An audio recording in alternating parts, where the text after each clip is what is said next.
Good evening. Welcome to the public session with regard to the parking audit that we're doing for the downtown Simsbury, parking capacity audit. Just like to say a couple of things by way of brief introduction. Most people in town know that in 1995 the town drafted an economic development strategic plan. In 2007 the town adopted a new plan of conservation and development. In 2008, the town conducted an extensive public opinion survey regarding future development. In 2009, the town conducted a full-blown charrette regarding the future development of the town center. In 2010, the town adopted a form-based code for the town center. In 2011, the town drafted the low-impact development stormwater study, providing guidelines primarily for the town center, but useful elsewhere in town. In 2011, the town conducted and adopted a corridor study for the Route 10 Hot Meadow Street corridor. This study is sort of the culmination of a lot of those studies, and a lot of that information that came from those studies will help us through this particular parking audit study. So with us this evening are representatives from EPA, Rosemary Monahan from EPA, Beth Segoda from EPA, and Leslie Tomic from EPA, along with the consultant, Tom Brown from Nelson Nygaard out of the New York City office. So Rosemary, did you want to say a couple words about the project? Thank you. EPA is pleased to be here in Simsbury because you really have done so much already in rethinking your town center. Just wanted to say a couple words about what these building blocks workshops are, and I'll ask Beth Segoda to add to what I say. EPA is very interested in helping communities that want to grow in smart and environmentally sound ways. And so the idea is to develop a series of tools, workshop materials that we'll post on our website that communities across the country can use. And they're on a variety of topics like parking, which is what we're here to talk about today. There are other ones on economic and fiscal health, what kind of projects make sense for communities, complete streets, which are streets for everybody, not just cars, pedestrians, everyone else. So we're doing these workshops. EPA's hired experts like Tom Brown of Nelson Nygaard to develop these materials, these workshop materials. And we're essentially test driving them in communities that ask for help, like Simsbury. So we're interested in feedback also on the workshop materials and how they work for you, as much as we are in helping Simsbury think about how to handle parking in your town center for the future. So Beth, do you want to add something to this? Sure. So, as you probably already know, EPA is charged with protecting public health and the human environment, and a lot of times that means going in places after there's already a pollution problem and, assessing penalties against people or helping with cleanup efforts, and we don't want to do that all the time. So, for communities that want to change how they're developing so that they aren't creating pollution problems, we're trying to develop these tools. But to save money, we're trying to develop off-the-shelf tools so that we don't have to go in communities to provide the assistance, but hopefully create a tool that the communities can use themselves. And so this one of them is like a walkability audit to see if the community is friendly to pedestrians. And now we're working on developing a parking audit. And I guess I don't really have, I think Rosemary said everything else I would have said. So, Tom, thank you, and welcome. This is the sort of the last activity that we're doing out of 2 days that we've been brought in to work on as a workshop to summarize and expand our understanding based on the capacity audit that we helped Hiram and his staff conduct over the last couple of months. As Rosemary and Beth said, this is a resource that the EPA is developing, not only to save itself resources going out to these communities to assist them directly, but to also, I think this will be very useful in saving money to communities like Simsbury and other small towns across the country that can use these resources once they're finalized, pull them off the shelf, and start these conversations, which is what these workshops and the audits are really designed to do, is start a conversation about parking, or start a conversation about complete streets or whatever the topic may be, and then examine whether they really need to or want to hire an expensive consultant, or and to do a full parking study or walkability study or complete street study.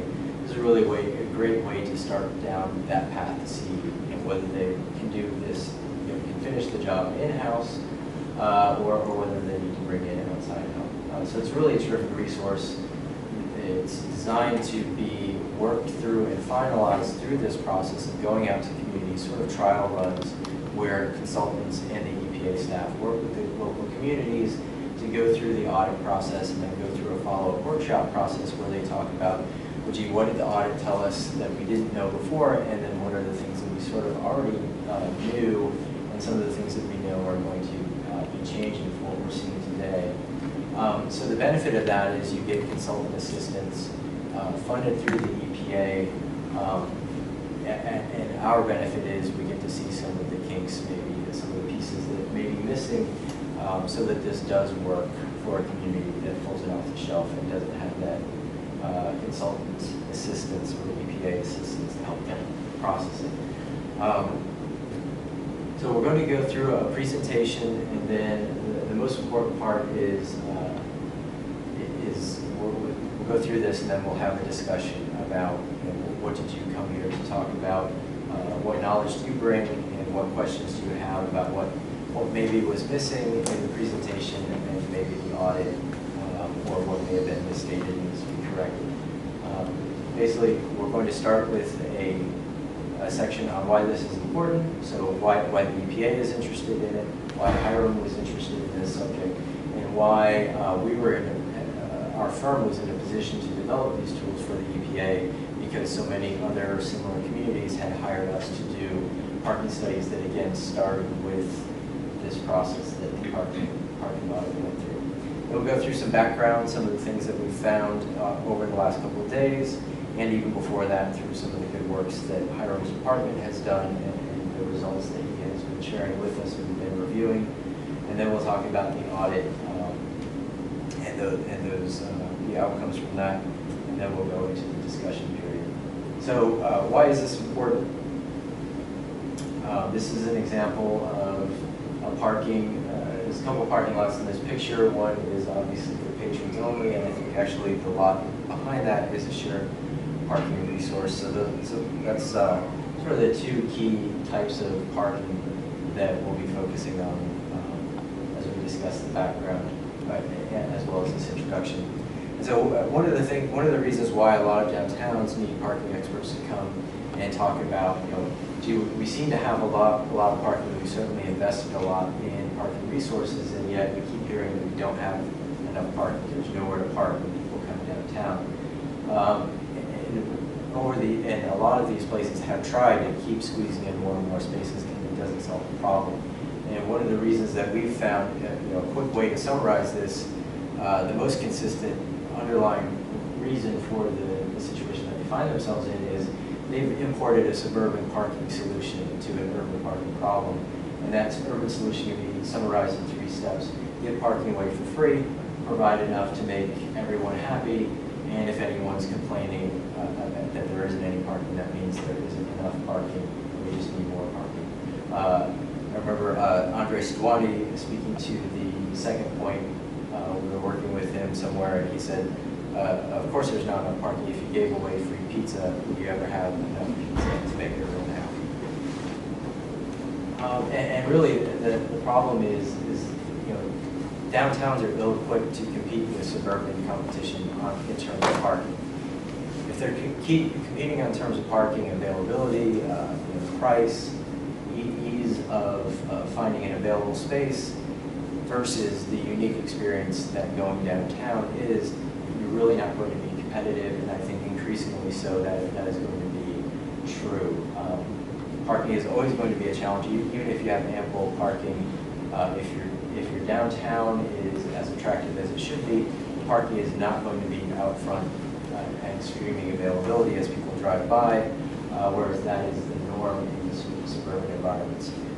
Rather, what we recommend is to embrace your inherent virtues that these areas have: very walkable storefront lined sidewalks, on-street parking that's well utilized, creating a buffer for that pedestrian environment, a comfortable place to sit, even though there's traffic just a few feet away. And also, you don't have driveways every 20 feet, so transit works very well, cycling works very well, and even very heavy volumes of pedestrian traffic work very well. Conversely, here are a couple of examples that we found illustrative of this mismatch of approach. This is an accessory lot to an office building, employee parking resource. The building owner obviously felt that this was an asset for attracting and retaining tenants and their employees, despite the fact that this is right in the heart of downtown New Orleans along the St. Charles streetcar line. And so likely this was actually built sort of at the nadir of people who have a choice avoiding transit, and yet now that there's a transit resurgence and the St. Charles streetcar line is packed and very desirable by commuters, this area, which should be very walkable and actually has a lot of retail on either side of this frame, this is a real low spot in that walking experience in this area. Similarly, in Baton Rouge, Louisiana, right outside LSU, I think that's a dormitory that you can see in the background. This was built in the 20s as a very pedestrian-oriented shopping district back when households owned one car if they owned any in these types of areas. Most patrons walked, a few drove. Those who drove could be accommodated by on-street parking. The modern day, which this isn't exactly contemporary because this looks more like a parking approach from the 80s and 90s, but these new tenants that moved into these buildings have carved out their little parking fiefdom, so they have 3, 4, 5, 6 spaces. Probably not nearly enough when they're really busy, but they're their own spaces. But in the meantime, it's a much different and much less inviting walking environment, and you've lost all your on-street parking capacity that can be shared. So that when subway's extra busy, they can take advantage of spaces that FedEx was using during the day. And that's one of the trade-offs we'll be talking quite a bit about is accessory parking that's mine 24/7 versus a few spaces that are mine and relying on shared spaces for overflow demand when you're actually busiest. One of the other things we really try to emphasize when working in these types of environments as well is the impact on land use, available space for development, and particularly available space for interesting synergistic forms of development, whether that's ratables in terms of occupying your upper floor office spaces, or it's the types of land uses that tend to activate your sidewalks and create a vibrant sense in your downtown, such as restaurants, which more and more downtown development seems to be occupied by these types of uses, dining, drinking, and entertainment. The more you gravitate toward, again, a suburban approach, which is more and more parking is only more and more better, the more you lose opportunities to really create an environment with a lot of interesting places that people want to walk around and just want to sort of be there for the experience. So 3 quick slides to sort of graphically illustrate what we're talking about. This is a typical low-key, low-density suburban approach to putting in a CVS. Works perfectly well here, fits with folks' expectation, and this is obviously an area where grabbing a good chunk of land and providing extra parking, more parking than you probably need, is not as exorbitantly expensive as it would be in a downtown city. This is an extreme example. This is Philadelphia, South Broad Street. But again, what they've done here, probably during a period where they're desperate for investment, they've let Walgreens come in here and sort of park their store the way they're used to and most comfortable with parking. It wraps around this subway stop, which is right outside the city center. And so they've attracted this land use, but for decades, this is probably been there since the 80s, it's still there. What should be a walking and transit nexus of dense urban activity is really dominated by this parking activity. And again, I can't imagine that when Walgreens is at its busiest, this is as much parking as they would like to have, especially once folks start to think of this as Walgreens with parking. You're going to attract a lot more cars than you can accommodate. And compare that with sort of the ideal urban solution. No parking provided because there's a lot of walking, transit here. This is Washington, D.C., I believe, to one circle. Some debate about that. But either way, there are a few of these CVSs in D.C. with the same parking approach. And even if they had parking, it can be tucked in the back. It doesn't have to be out front because they're expecting a lot of walkout traffic because this has become a very walking-oriented environment, partly because all their neighboring uses have done the same thing. And so they're all creating walking traffic, which helps each other. So a list of some of the key benefits, just some of the most important. Again, improved urban design, which again ties in with what Hiram was saying. You know, we're not coming in here to Simsbury and they haven't thought about these issues before. A lot of good plans have gone through a charrette process. A lot of good thought, a lot of good expertise have been put into them, and a lot of the change that is envisioned for this, for the Simsbury downtown revolves around contemporary best practices in design, and really fits in with the types of urban and suburban town centers or small city downtowns that market demand is increasingly rewarding. These very walkable urban environments where people can just sort of get a downtown experience, walk around, pick a restaurant to eat in, and see if any of their friends are around. And urban design is a big part of that. If it's just a restaurant here and then a couple of parking lots and another restaurant, it's a very different type of development environment. Improved mobility, particularly for Simsbury, very important to have that walkability up and down the key commercial streets. Supporting infill development, I haven't mentioned that yet, but this is an infill development. I imagine that this would have been very difficult to even try to self-park. And you can see what happens when you do. If they had had more confidence in the walking and transit traffic, they could have gotten a lot more Walgreens here and sort of let go of those 6 spaces and carved out of that space.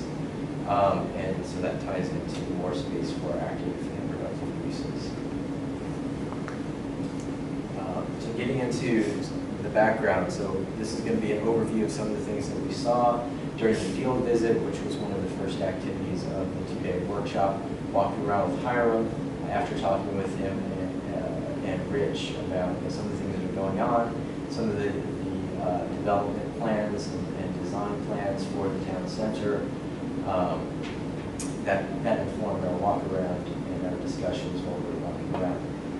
So some of the known issues and opportunities.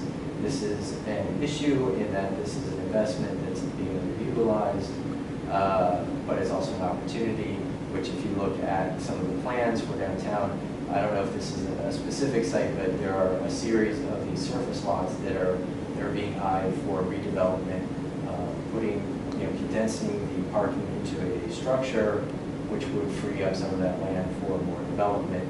And if that parking structure is shared among all the uses within a walking vicinity, you can get a lot of bang for your buck for those spaces that you invest in and support a lot more development than you would otherwise if each one was developed with its own parking lot. A lot of infill opportunities, some large, some small. This is one of the larger ones. This is a lot of parking for the funeral home that's on Hot Meadow Road. Obviously, I'm sure when they're busy, they need all of this, but this does sit idle on the shore most of the time. And they also have some land in the back, so whether they will, even if they want to keep all of their parking, part of the development plan will raise the value and the opportunity value of the land behind here, and the more that a smart urban parking approach can support the development of that, the more it actually makes it feasible to, even if it's a small piece of land, to put something there, because it won't have to be half parking. And this is an example of, so this small parcel may not be worth investing in if most of it's going to be parking, because the smaller the parking facility, the harder it is to get efficiencies. So you have a lot of paving, a lot of asphalt here for not a lot of spaces. You have this large roundabout just to make this handful of spaces accessible. You can get in and out of them. And if you can park them more efficiently, this is right behind the Historical Society. That could be a continuation of their beautiful lawns, and part of that, more of that experience of going to the Historical Society before it gets interrupted with this large parking lot. An example of a small parking lot, again, you just have a few spaces that can be reasonably squeezed into this space, and important to that business, but could be a lot more efficient, particularly if it's cooled with, no one's talking about taking away their parking lot, but if and when this gets redeveloped, they could grab a lot more of this lot, put in more of whatever use is there, and make better use of spaces in the nearby facility. One of the other opportunities we've been talking about is the side lanes along Hot Meadow Street. Is it street or road? Street. I've been calling it road for 2 days. I apologize. Hot Meadow Street, restriped recently to 11 feet in accordance with the Route 10 corridor study, which leaves in most places about 8 feet of side lanes, which is perfectly situated for parking, and those lanes were treated as parking for the capacity audit that we'll be talking about shortly. And historically, those haven't been resources for the local business, but in most communities, most downtowns, on-street parking is their primary resource for shared parking, for parking supplies that support a park once environment, which simply means people can use that parking space and go to any destination they want. They don't have to move their car when they go from the CVS to the Pizza Joe's. And one of the opportunities we talked about is, since Simsbury is in a position where they haven't built in the expectation of having those on-street spaces, this is the time to talk about, should it all be parking, and how to go about that if that's the way to go, or do we want some of it to be parking, and do we want some of that infill space to invest in some bicycle or pedestrian amenities, and in the meantime keeping in mind that a number of the street trees are important to protect and are amenities that are already out there. But one of the things we're talking about is the parking has been officially there and available. A lot of it's not being well utilized, and a lot of it is, we assume folks don't know that it's actually parking. So how do we announce that so that folks driving by will recognize it as parking? We talked about the potential to stripe spaces, individual stalls versus just the lane, or where it starts, where it stops on the block. Distinctive paving treatments, or is increased signage all that is needed. Right now there's some conflicting signage up, a lot of which says no parking any time when there actually is parking allowed. And some of the other things to consider is, right now, because those lanes aren't being used for parking, a lot of drivers are using those to slip around vehicles that are making left turns into some of the businesses along Hot Meadow Street. And getting back to some of the trade-offs of, should we maximize the parking potential versus carving out some space for pedestrian bike amenities.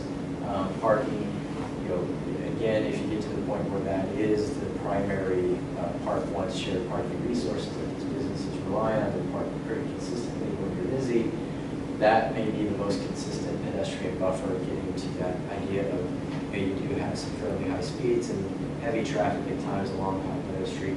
A lot of parked cars in between the sidewalk and that traffic will make that a more inviting place to walk, and that may be more consistent than having a bike lane there. As well as the fact that you have new and very commendable bike facilities on the bypass road on Iron Horse. Is it Iron Horse Road or Street? Boulevard.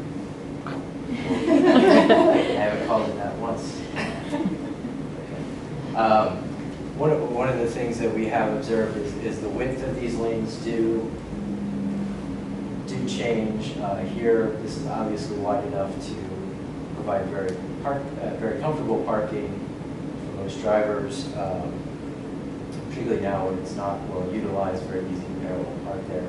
But in some spaces, it seems clear that the lane is not going to be wide enough to meet parking requirements. So that may limit where the parking can extend, and also getting back to whether really putting up more signage is all that will be needed to encourage people to use these resources where it's there. I did notice that where you do see parking on the street today, you do have these 2-hour parking signage, these signs up. So maybe simply taking down the no parking sign and putting those signs up may be enough. And these are those recent on and off street bike facilities that when did those go in? I've seen a lot of pictures fairly recent where they're not there. How big are they? They've probably been there for 15 years. Oh.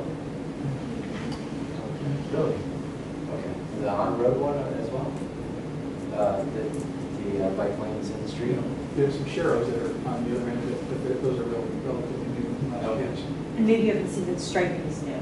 Okay. So Striking. the striping is new. That is like this year. Yeah, okay. Yeah, I saw a picture and they Yeah. were definitely looking different.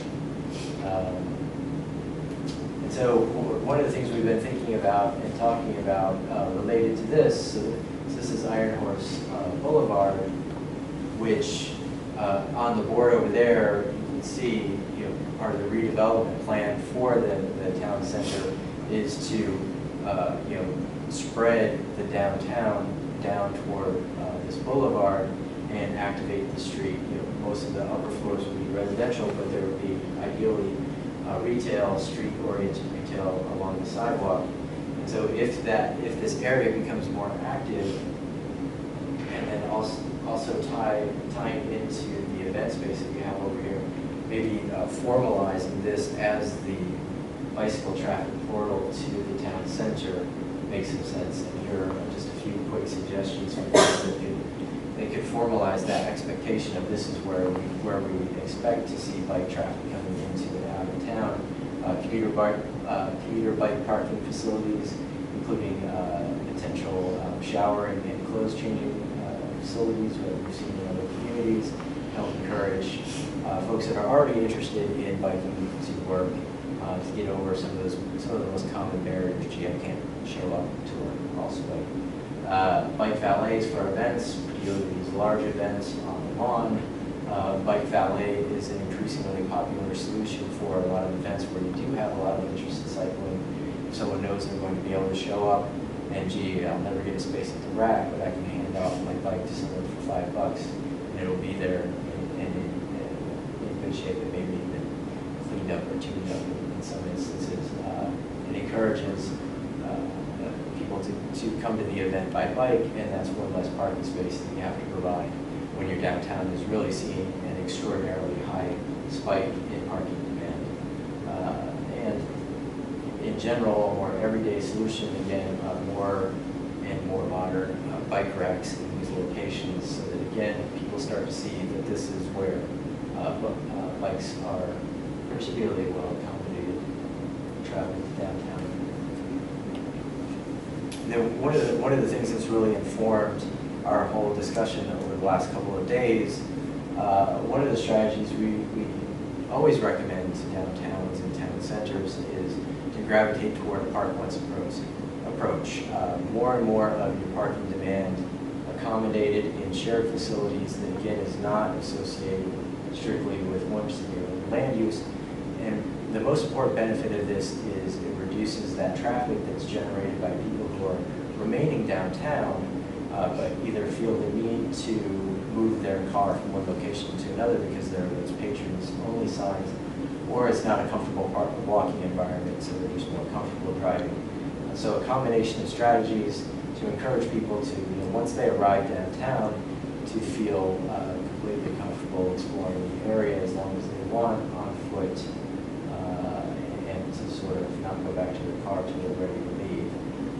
And that's really, I think, looking at where the Simsbury Town Center wants to go, some of the pictures and the visions of the future, a Park Once strategy is really sort of sewn into it.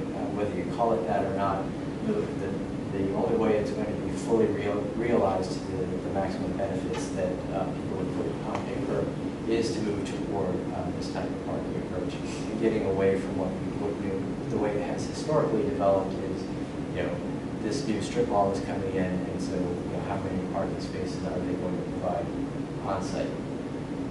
More emphasis on accommodating walking. Again, if people aren't comfortable, you can provide all the park once facilities you want, but they may still be driving from place to place just because it's not an interesting walk or it's not a safe walk. And less emphasis on, again, self-parking, new development, more land uses, more people, more activity. These are all good things, less they create a lot of unnecessary traffic, again, because everybody's driving from place to place. And I really think fully embracing the park launch strategy and the maximum benefits that it can provide will help ease any growing pains that the downtown has as it starts to realize the vision that's been laid out for it. Lots of new residences, lots of new land uses. A smart parking approach will help you get there without some of the bumps down the road that other communities have had. So, new opportunities and challenges.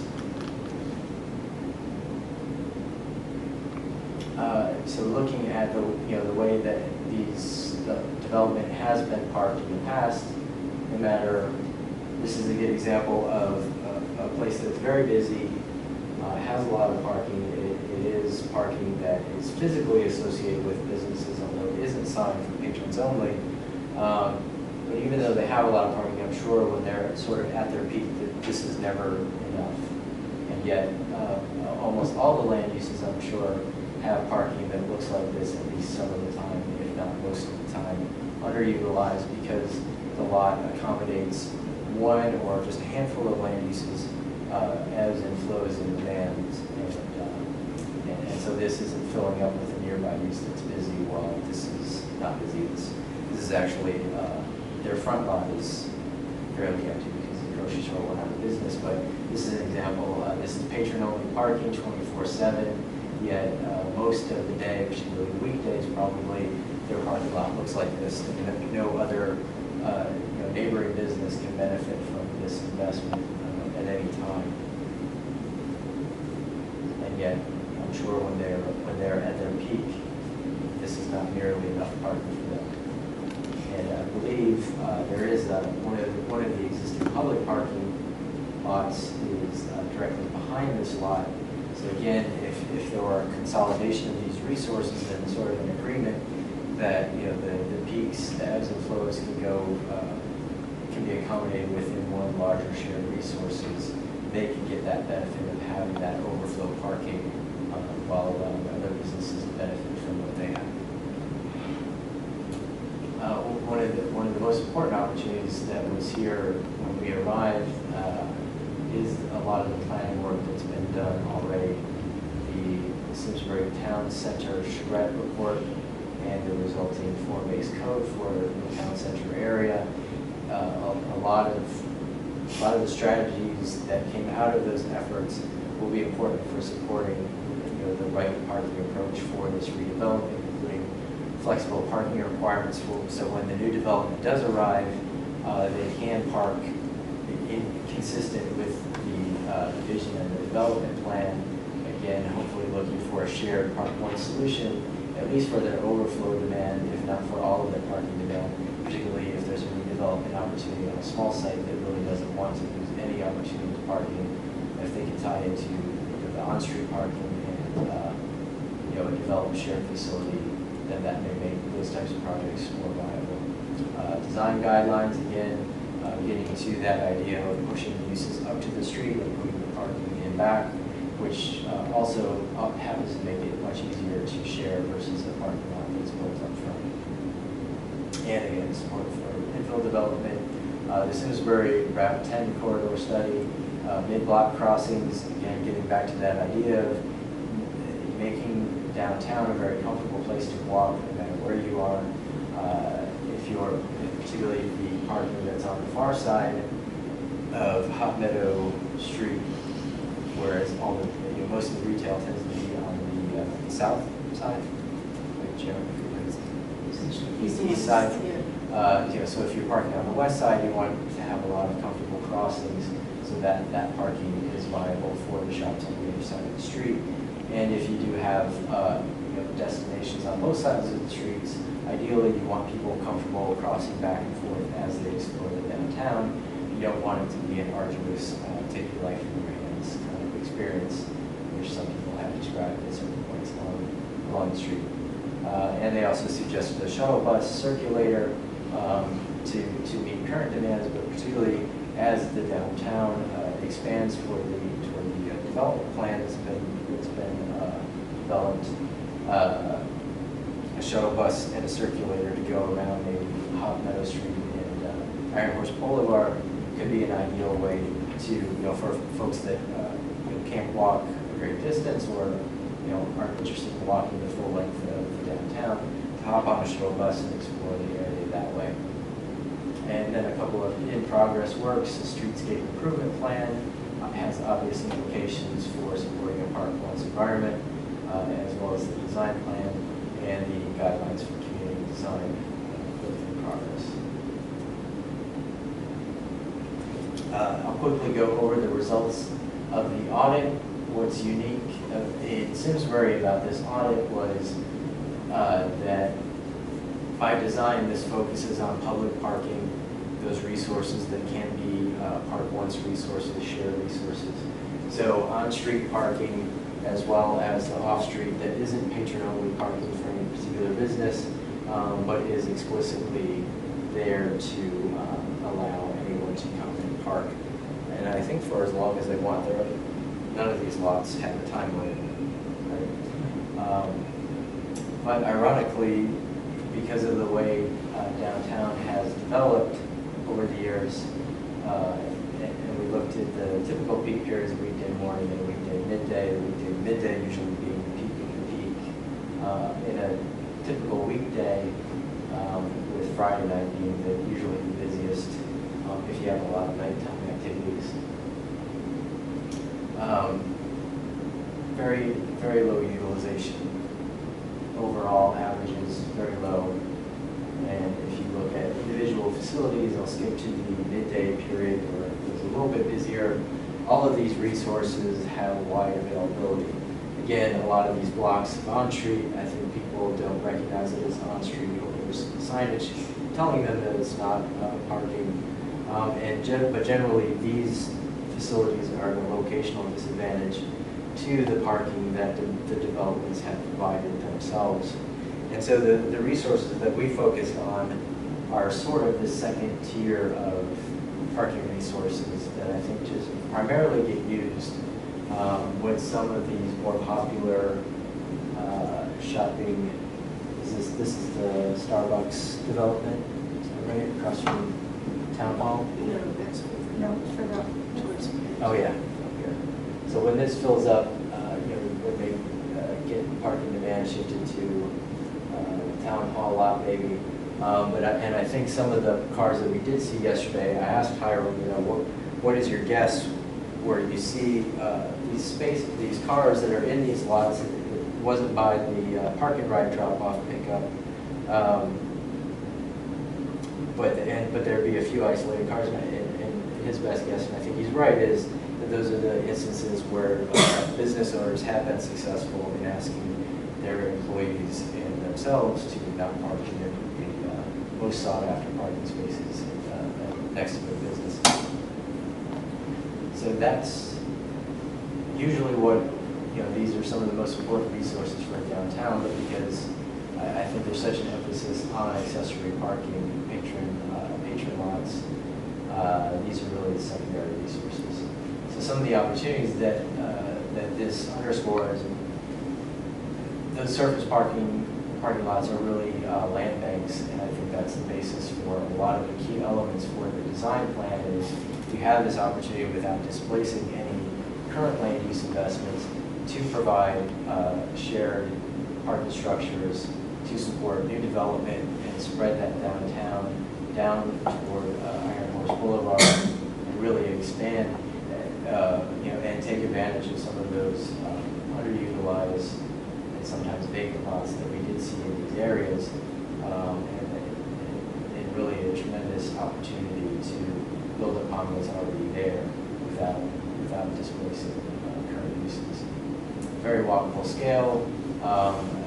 You know, I think some folks would be very comfortable walking the length of Hot Meadow Street, but other folks, you know, there may be maybe emerge two separate areas and park one's opportunity, and so parking that strategically so that folks have whichever area they're going have a resource that's convenient and strategically located so they can park there and explore the area.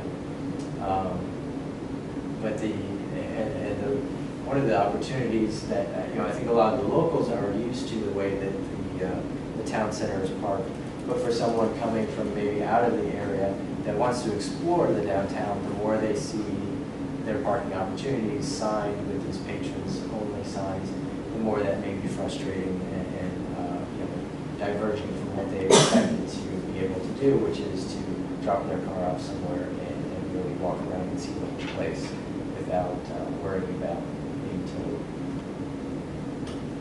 Because, like I said, the tool as designed focused on public parking resources, park once resources. Where the demand is today was not part of the audit. And so one of the things that we identified as the next steps, and getting back to this idea that this is really about developing tools that communities can use themselves and use continually to monitor their parking resources. One of the next steps is to use this and actually apply it to those private patron parking lots. And this will really help inform that transition as the downtown naturally progresses toward what's been envisioned for it and gets redeveloped. This will help inform where and to what extent to build supportive park once facilities. What are the peak periods? These lots, as I said before, will really revolve around very unique parking demand patterns. And so, a shared parking resource will typically peak very predictable periods, the weekday, midday, Friday evening. But if it's tied to just one or a handful of land uses, it may have a very unique pattern of demand ebbing and flowing. And so applying the audit capacity tool cater to the land uses that the parking facilities being measured and serve, and then getting a sense of where these peaks are offsetting to create opportunities for shared parking, or where they're overlapping and shared parking opportunities between the accessory parking facilities would be noted. And what is your overall peak load? So when you get that picture, so when you do the audit of these facilities and you see red circles here and here and here, wherever, at whatever time period you see the most and the reddest circles, how many cars do you have in your downtown? And that's always very useful to know, particularly if you're looking forward to, looking ahead to investing in a public parking resource. That's terrific knowledge that you really should have, and the audit tool will help get you there. And one of the other questions is, I'm assuming most of the places I've seen, at some point during a typical week, at least during climate weather season, never have enough parking for their own demand. But maybe there are places that have excess capacity at all times and really don't have any potential to benefit from the shared parking strategy. But everyone else could potentially benefit from parking nearby. They could serve to accommodate their overflow demand when they're the busiest. And those are people to start talking to and bringing in as partners as the downtown develops their strategy going forward. So that's it for the presentation. The second and arguably most important purpose of these meetings, the meeting in the afternoon and this open house, is for us to now hear from everyone who came, their suggestions, anything we missed or misstated, and any obstacles to moving toward a very effective, beneficial park points strategy as the downtown develops along the lines that have been laid out for it. And I can make this up here, but I'm going to sit there. See, there's still a little bit more of the survey to go. Well, the idea is that the the towns and cities we've been working with would own these tools when we're done. I won't be involved. Our next, the next thing that we do, the main deliverable for the assistants is a next steps memo. So again, we're only here for a couple of days, and we've been working with Hiram on this very focused audit. It's not really designed to arrive at recommendations, but really sort of either forward or start a conversation about the topic that it was designed around. And so what we'll do following this is say, summarize what we saw, what we heard, what seems to make sense in terms of underscoring as topics of components of the conversation to push forward and to focus on. And part of that next steps memo will be recommending what to do next with the audit tool that we use for this. One of the things that I think is important for people to understand is that the Park Once policy, is it, in your opinion, does it help coordinate the efforts of abutting nearby property owners in terms of their perception of economic development? And I think that one of the things we're trying to do is sort of move the town center plan down the road. Will this Park Once philosophy, typically, does it help people coordinate their efforts? I'm not sure. One of the things it does, though, is most places do have some level of shared parking, even if it's very informal. A guy, a person who owns a pizza shop talks to the bank next door and says, "Gee, can my employees use your parking lot on Friday nights and weekends when you're not around?" And that can be very effective, but it's usually typically limited. It's definitely limited. It's 2 parking lots usually that are in play versus something larger, offering more potential benefit. So what a formal Park Once approach, including some public parking, does is it has a fallback. So if the bank says no, which we actually have heard, some of the property owners here have been approached for shared parking and are not interested, there's a fallback position, whether it's more efficient management of on-street parking, or the expansion of on-street parking opportunities, which we have here, or if it's a publicly invested off-street facility. It gives them a fallback position so that the only sharing in town is not just these informal arrangements, which even if they work out very well, any change of ownership or it can be very tenuous and can go away. Aside from on-street parking, does establishing public parking normally result in a more efficient use of parking so that you don't have the informal people saying you can or you can't, but you're saying that Right. you look at your capacity, you look at your need, and you create public parking so that those issues are not. Right. That's one of the primary benefits of it. You can support more land uses with less spaces, because you don't have those signs that once they go up, they're sort of in effect for 24 hours every day. So whether you're busy or not, those spaces can't be used by anyone else. We were actually up in Marquette, Michigan, talking to the Downtown Development Authority, which has a parking system, provides public parking. But for years, they had sold employee monthly parking passes that were reserved. So your space was your space. And we were actually talking to someone who said, "Gee, why did they get rid of that?" And I said, "Well, imagine when you go on vacation, no one can use those spaces." And so the Downtown Development Authority has to build more spaces because it's much less efficient. It's the same idea. If the pizza shop hasn't carved out their spaces and the bank hasn't carved out their spaces, it's demonstrably more efficient. And one of the real opportunities I think I see here is the fact that this will be by design and necessity a phased, slow rollout of the park. It'll be sort of an evolution, but once you get that first shared structure in there, you'll be able to locally demonstrate the efficiencies because, again, using the parking capacity audit tool, you can show, gee, when these businesses are peaking, where a typical parking requirement would say you would need 500 spaces, we're accommodating them in 250 spaces. And that helps to build confidence in the next developer that's considering an investment that whatever spaces are there available, it is maybe enough when in a different downtown they would need more. Are there national metrics about how far people will walk relative to using public spaces?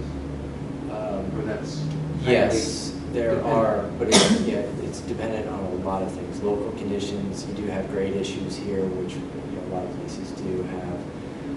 But one of the things is that walking environment that we talked about. Like if there are a lot of driveways up and down your street, people probably aren't going to walk very far. But if it's a lot of retail uses along the sidewalk and a minimal amount of driveways, people will walk a lot farther. It's usually, we commonly do an online survey where we ask people who park consistently in the downtown area, how far are you willing to walk? And usually the places where folks are least willing to walk a few blocks from parking, and those are the areas that are, for one reason or another, are uninviting places to walk. And so it's actually kind of a measure of your, where your land uses are and where your urban design is versus where they should be, to be a really attractive sort of main street or downtown. So it's very localized, and so there are metrics, but I don't know. It's very hard to, I think, import them to specific locations. And when you look at public parking, are there barriers if you decide to charge to park, or is there a trade-off to saying you values it more if they pay something, but they won't use it if it's too much, or it's abused if you charge nothing? I know there are a lot of things, such as I heard someone explain to me yoga for whatever reason. You actually get better attendances if you charge $10 versus if you offer it for free. People trust that it's a good yoga instructor, I guess, if they're charging a little bit versus offering it for free. I don't think it works for parking. People love free parking. And this actually came up earlier, and we're all for pricing parking, but our importance the importance we see in pricing parking is as a management tool. And I think it's tempting. A lot of places we see charge for off-street parking when their on-street is free, and that leads to a lot of problems because usually your on-street is your most in-demand spaces, and so people circle and circle and circle, and when they finally give up, they end up in an off-street garage and paying. So it's sort of a double whammy. But I think the instinct is there because the expense of the off-street parking facility is so great that they say, gee, we need someone to pay for this. And sometimes you have to, but we wouldn't recommend it as a management strategy just to price it because it was expensive. We would much rather see you price your most sought after and most consistently oversubscribed parking facilities first. If that happens to be on street or if it happens to be a garage, whatever it is, use pricing to incentivize people. The occupancy map that we did here, where typically, if there was more on street, you'd see a core with a lot of red and then green out here. So we would recommend pricing if you had that, so you get more of these blocks to turn green and shift and incentivize people to use further away parking. So just pricing a structure because it's expensive to build isn't terribly strategic, but I've never had to pay for one, so I can't really sit in judgment necessarily.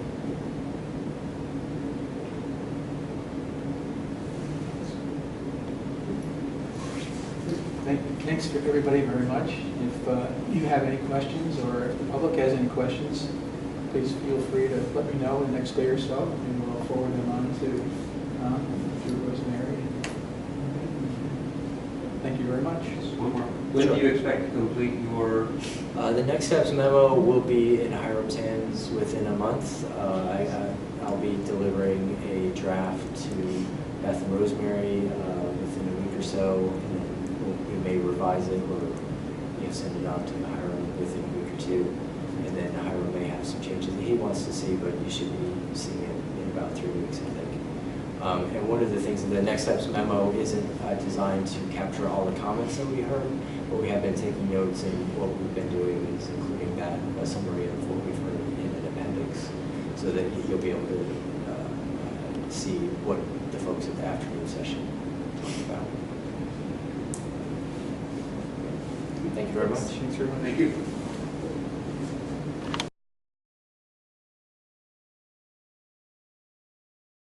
Funding for Simsbury Community Television is provided in part by contributions from viewers like you. Thank you.